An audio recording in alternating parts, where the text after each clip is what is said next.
Kita ba? Medyo madilim. Linisan natin yung camera.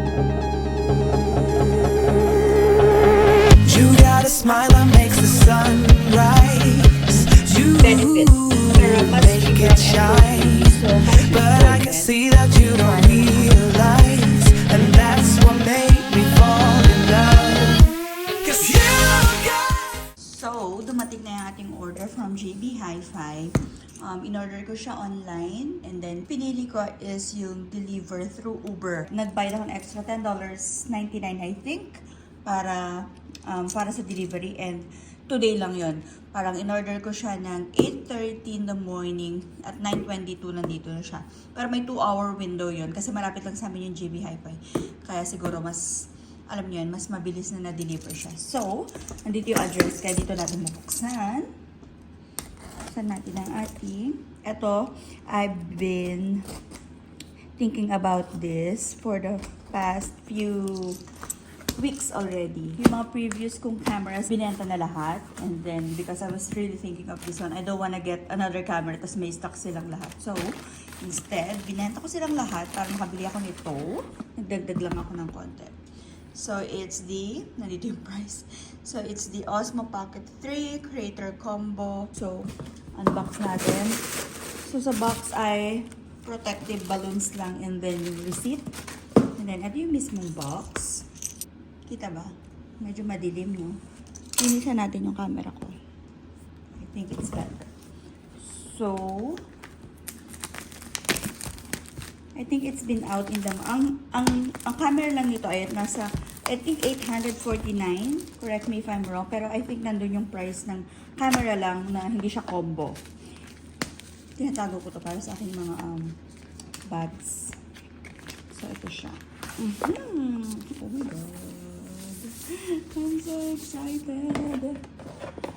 Parang ano ko na to. Parang third year. So, may pa-sticker siya. And then, manuals, quick start guide, and the recommended video editing app ng DJI Osmo. Although I use iMovie kasi sa ano ko nag-e-edit sa Mac. And then, ito yung hard shell niya. Yung Osmo Pocket ko, 1 yon. Meron pa siyang strap dito to secure. Ewan ko ito. Bakit wala siyang ganun. Pero i-check natin kung ano yung kanyang. Charan! Okay, so ganun na itsura niya. Video angle lens. So dito ang lens, dito ang Black Pro Mist. Ewan ko ano yung Black Pro Mist. So anyway, ang kanyang protective cover. And then, comes like this. Tignan natin. So there's another leaflets about, ano naman to? The products inside. Okay. Ang ganda ng case niya. In fairness sa kanya. Ganda oh. Yung Osmo Pocket 1, wala siyang ganyan. So, ito siya. Okay. It comes with in the box, it comes with the Osmo Pocket itself, the protective cover, the mic. Oh, may microphone. So, this is the microphone. This is the handle one for thread. And then the battery handle. This is the battery handle. And the other one is the mini tripod. So I'm guessing this is the mini tripod. Ito pala hinahanap natin information about what's in the box. This is what's inside the box. Also, this is the tripod. And then Type-C cable. So, this is the Type-C cable. And then, we've got the carrying bag. And then the mic 2. Then there's mic 2. I'm guessing this is the mic 2. And then the other one is the wide angle lens. And the other one is the wrist strap. Wrist strap. Nice. So, ito siya lahat.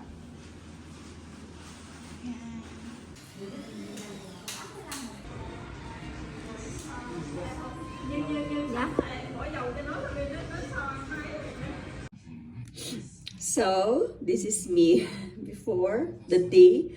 Actually, same day. Mamaya ang flight namin, mamayang gabi ng 9. And then ngayon inimpake ko. Nilabas ko na yung aking maliliit na mga bottle kasi dito ko ilalagay yung mga skincare ko na over 100 ml kasi nga kami ay naka-hand carry lang. Wala kaming check-in luggage papunta. Although pabalik meron na kami. So ito yung aking letter tag. So dyan ako magli-label and then ito yung aking mga small containers. Dito ko ililipat. Nahugasan ko na yung iba. I got these small ones from Miniso. And also this one. Ito yung parang ano lang to, cup bottle. Ito yung spray. So, dito ko ilalagay yung... Last time, dito ako naglagay ng facial mist. Dito ko din ilalagay for now. And then, meron ako actually 50 ml din naman yung aking ibang facial cream. And yung serum ko. Pero I thought, ilagay ko na lang sa mas maliit. Kasi syempre, dagdag weight din yung maraming laman. Tapos, pagbalik, ibabalik din naman namin. So, ilalagay ko na lang dyan. And then, in case kulangan ako, meron pa ako nito. So, yun. Ayan. And this is me trying to organize. You know, etong bag na to, share ko lang. Ano to? I think it's from Ted Baker. Nabili ko siya sa Middle East way back around, siguro, nasa 10 years na siya ngayon. Still alive and kicking. Ito almost lagi ko siyang ginagamit kapag nagta-travel. Pag outside the country. Kasi yung isa, parang pencil case. Dati ginagawa ko tong pencil case. Then I realized, matches siya. Kasi ito, masyado siyang maliit for makeup. And then, ito naman ay, parang nasasayangan akong gawin ko siyang pencil case. So, ginalagyan ko siya ng mga brush. And then, dito yung makeup. And then, actually, parang nag-evolve na nga lang din ako lately. Kasi, dala ko pa rin itong aking, foundation from Rare Beauty. Hindi maubos-ubos. And then, i-share ko lang. And then, tong pants. Para siyang translucent actually. Gusto ko rin yan. And then, yung mga maliliit ko na primer. And then, bigla na lang nag-bag raid. And then, this one, ito ay concealer. Actually, nag-iisip ako kung mag-concealer ako or pa-foundation ako. Feeling ko, baka mag-concealer lang ako. And then, kasi mainit sa Thailand. And then, ito ang aking lipstick. This is from, I think, Happy Skin. Yes, it's from Happy Skin. Magandang shade dito. Nabili ko to sa Pilipinas. And then, this one, new discovery ko lang. Actually, meron din pala nito Benefit. Pero mas cheaper ang MCO Beauty. So, para siyang ball pen. Meron siyang lip liner. Ito yon. Hindi masyado nag-focus. Then, this one is brow liner.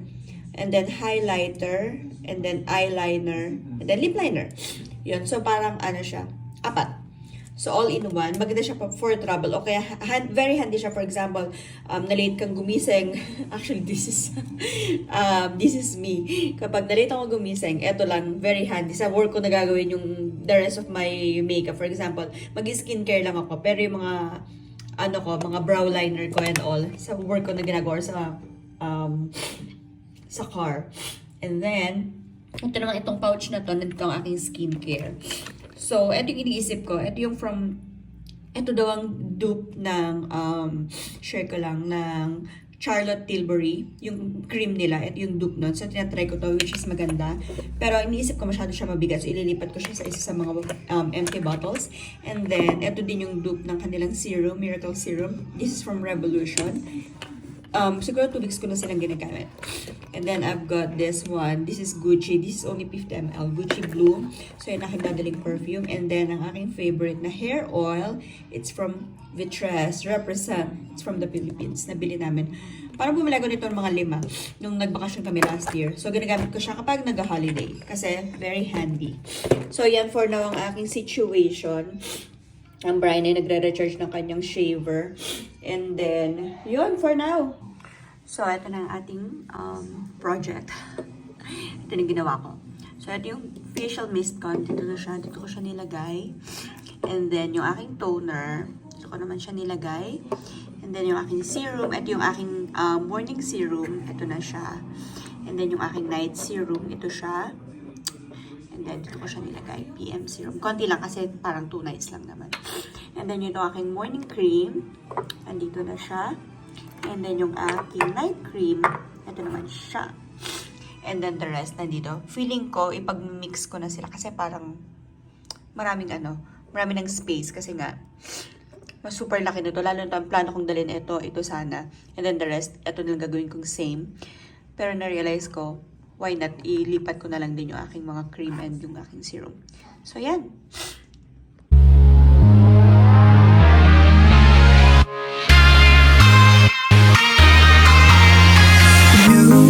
I've been trying hard to keep my cool, but when you're near, there's nothing that I can do.